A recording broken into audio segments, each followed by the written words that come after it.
Ahora hablamos de la cuestión económica y de la financiación y se viene así para incentivar el consumo el plan Ahora 36.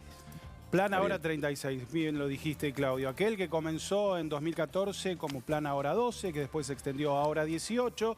Ahora estamos en Ahora 36 y va a ser una de las 60 medidas que prepara el Gobierno Nacional para empezar a incentivar la economía dura, por supuesto, que estamos atravesando y que se viene aún más. 3 años de cuotas, claro, así se va a extender. Esto es lo que se conoce hasta ahora de este plan.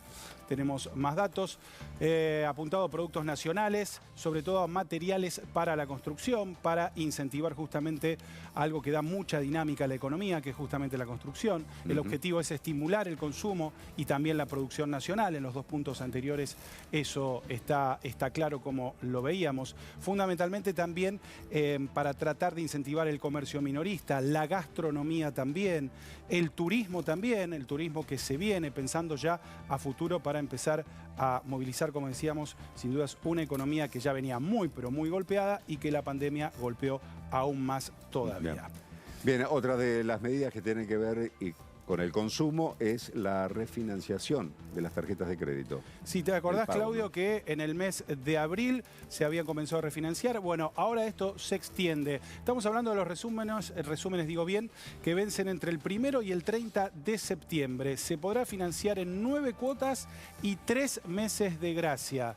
La tasa nominal anual de 40% masiva. 40% masiva. Después vamos a hablar por qué estoy haciendo hincapié en este número, que el otro era el 43 y terminó siendo más en muchos casos. A ver, tenemos más acerca de esta medida.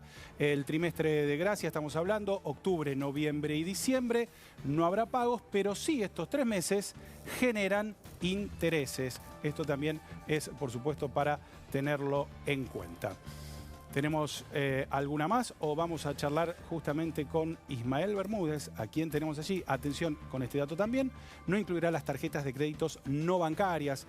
Las no bancarias son aquellas que a veces dan las grandes cadenas de supermercados. Las corporativas, las que se llaman las tarjetas esas corporativas. No van a estar incluidas. Ahora sí, vamos a hablar con Ismael Bermúdez, que está con Diego de Marco, si no me equivoco, a propósito de esta extensión de que estábamos hablando de la refinanciación de tarjetas. Diego, Ismael, muy buenas tardes. ¿Qué tal? ¿Cómo están? Ya preguntarle a Ismael, bueno, Ismael, para no llevarnos una sorpresa, ¿qué es lo que tenemos que tener en cuenta en esta refinanciación de las tarjetas de crédito?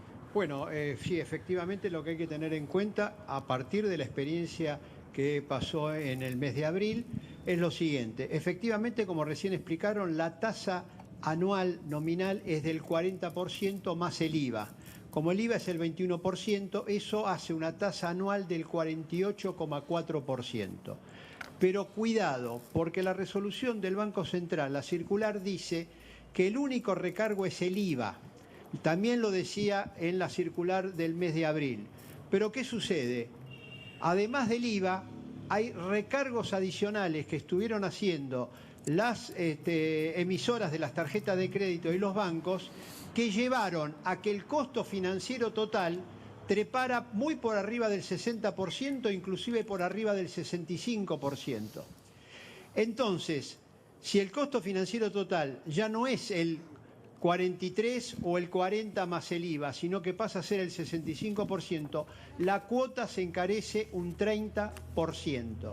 Y ese fue el problema que hubo con todos aquellos que recibieron el resumen de cuenta y que dijeron, pero esto no tiene nada que ver con lo que a mí me habían dicho, porque me habían dicho el 43% y el costo financiero total es del 60 y pico por ciento, con un aumento de la cuota del orden del 30%.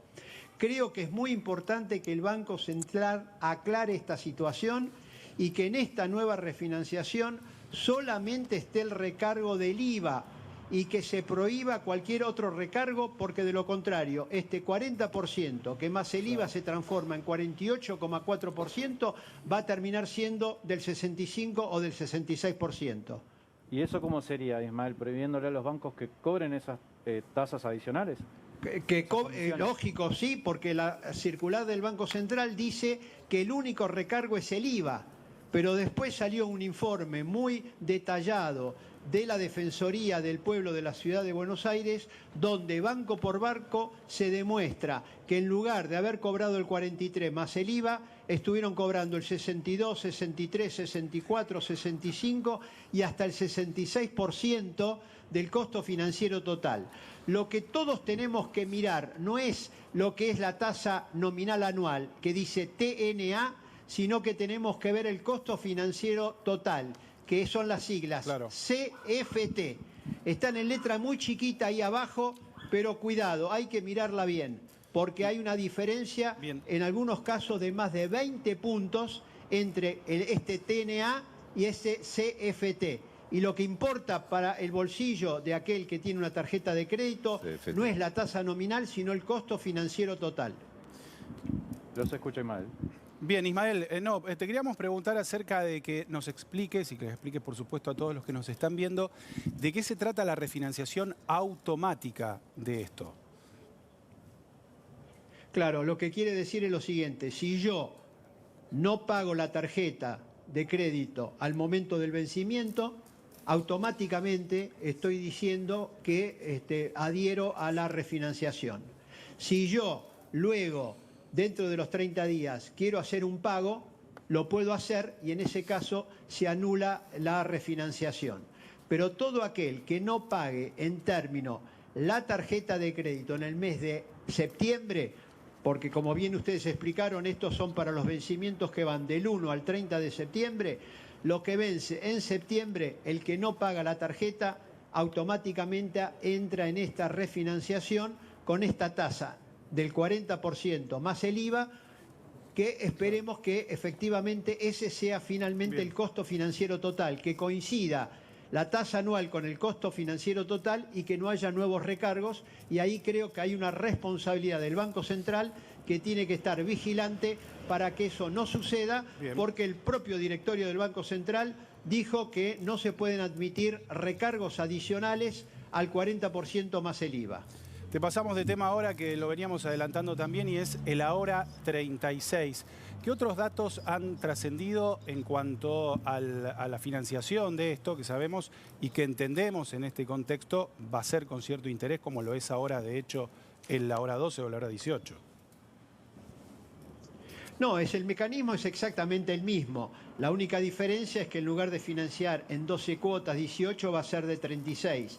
Es de más largo alcance y lógicamente eso va a implicar un respiro muy fuerte para todos nosotros, porque efectivamente con la caída del ingreso, con los problemas que ha habido de caída del salario, caída de jubilaciones, toda la gente que no pudo trabajar y que no tuvo ingreso, y bueno, a la hora de poder hacer algún consumo, tener un financiamiento de 3 años es mucho más ventajoso y además tiene en la práctica una tasa subsidiada y va a ser muy conveniente, teniendo en cuenta que al mismo tiempo estamos experimentando una inflación que está yendo en ascenso, porque ya se está estimando que la inflación de este mes que está terminando podría estar más cerca del 3% que del 2% que dio el índice del mes de julio, que fue del 1,9%. Y te queremos preguntar también acerca de tu opinión, sobre todo acerca de este proyecto de ley de impuesto a la riqueza que se va a presentar en los próximos días, lo va a presentar el oficialismo, y tenemos algunos detalles para compartir con ustedes acerca de lo que se trata este proyecto de ley de impuesto a la riqueza. Allí tenemos riqueza declarada superior a los 200 millones de pesos, aquellos que tienen una riqueza declarada superior a ese monto. Alcanza aproximadamente a 12.000 personas. Siempre estamos hablando de personas humanas, no personas humanas, exactamente, no de empresas, no jurídicas. La mayor tasa alcanza a menos de 300 personas, porque esto tiene una alícuota que llega al 3,5%. Por los bienes en el exterior, las alícuotas son un 50% mayores. Aclaro que es para las personas que tienen ese monto, no para cualquiera que tiene un bien en el exterior. De esto se trata este proyecto de ley. Es un aporte por única vez y se estima recaudar 300 millones de pesos. Ismael, ¿qué nos podés agregar acerca de este proyecto de ley? Bueno, sí, efectivamente, cuando son patrimonio que está en el exterior, como recién explicaron, la tasa aumenta un 50%, Por lo tanto, pasa a ser del 3 al 5,25%. Una cuestión importante, la recaudación que prevé el gobierno es de 300.000 millones de pesos. 300.000 millones de pesos. Y este impuesto, que es por única vez, es un impuesto que tiene asignación específica.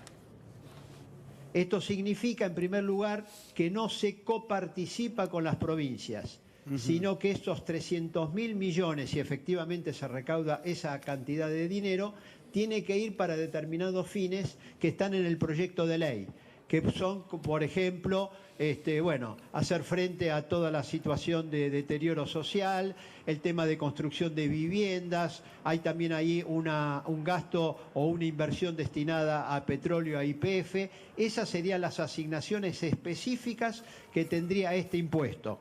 Otra característica, estoy mirando bien, otra característica de este impuesto tiene que ver con, que se calcula que el grueso de los alcanzados está entre 200 y 400 millones de pesos de alcance del tributo.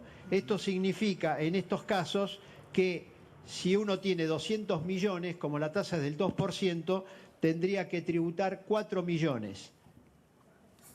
Si tiene 300 millones de dólares, tiene que tributar 6 millones.